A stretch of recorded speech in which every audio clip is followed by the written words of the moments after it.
A finales de los años 50, el poeta venezolano, poeta comunista, muy querido, Carlos Augusto León, había nacido en el año 14 y fue comunista durante toda la vida hasta su muerte en el año 97. Carlos Augusto había tenido que salir al exilio, estuvo primero preso en Venezuela en la década del 50 con Pérez Jiménez, es torturado, sale al exilio y los camaradas del Partido Comunista lo envían a la Unión Soviética porque se encontraba mal de salud. Y Carlos Augusto nos cuenta que eso fue como a finales de los años 80, comienzos del 90, que tuvimos comunicación con él, que lo visitamos en su casa en Caracas. Carlos Augusto cuenta varias anécdotas que tienen que ver con Nassim.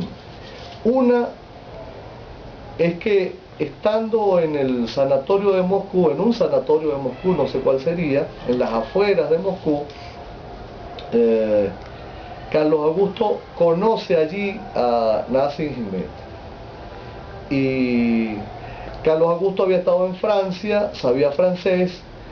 Nassim había estudiado, sabemos que había estudiado gramática francesa y rusa, y sabía francés también. Se hicieron amigos, los dos eran comunistas, los dos poetas, los dos conocían del movimiento político internacional y se hicieron muy amigos. Carlos Augusto va a escribirle incluso algunos poemas a Nassim, donde dice que pasaron juntos la primavera, el invierno, y que incluso era como hasta agradable estar enfermo allí por el solo hecho de estar en compañía de Nassim. Bueno, un día, en ese tranquilo lugar que era el sanatorio, de repente se llenó aquello de soldados soviéticos. Y los dos poetas se preguntaron asombrados qué cosa podría estar pasando si eso es un lugar muy tranquilo. Y bueno, nada, llegó un viejito, muy flaquito él, que no podía casi ni caminar, cuenta Carlos Augusto, y lo cargaban unos soldados soviéticos, unos jóvenes soldados, mientras que los grandes, los militares de muchas estrellas, le hacían la venia y lo saludaban militarmente. Y entonces los poetas se asombraron, ¿quién será este personaje tan extraordinario que siendo tan flaquito y tan débil aparentemente, sin embargo todos los militares soviéticos de alto rango lo saludaban militarmente?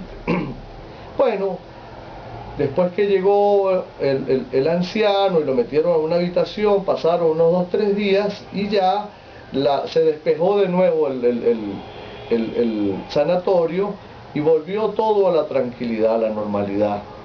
Y entonces cuenta Carlos Augusto que ellos no aguantaron la curiosidad y juntos se fueron a la habitación del anciano para ver quién era, preguntarle quién era, saber quién era.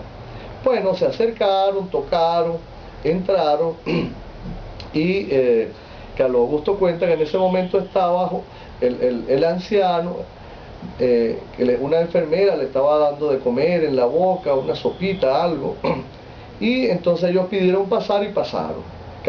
El anciano los invitó a pasar y después preguntó, se sentó con ellos y después preguntó quiénes eran los que acababan de llegar a la habitación de él.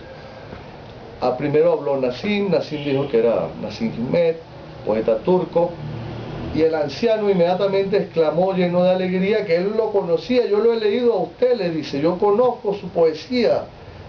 Nassim sorprendido, pero bueno, es cierto, la poesía de Nassim había empezado a traducirse a muchas partes, lamentablemente en ese momento no se podía leer en Turquía, pero de verdad había sido traducido a muchos idiomas, y entonces bueno, quizás por eso Nassim dijo, bueno, pero inmediatamente se dirigió al venezolano, a Carlos Augusto, y le preguntó, ¿y usted quién es?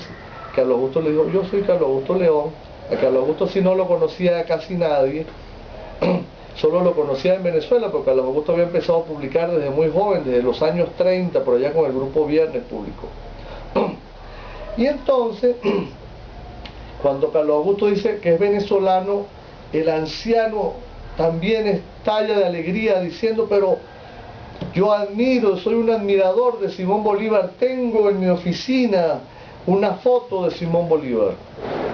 Y entonces, ante la curiosidad, los dos poetas le preguntan, ¿quién será este señor? Pero entonces díganos, maestro, ¿y usted quién es? Que ama la poesía, es poeta, llama a Bolívar. Y entonces el señor responde, así muy humildemente, y dice, me llamo Ho Chi Minh.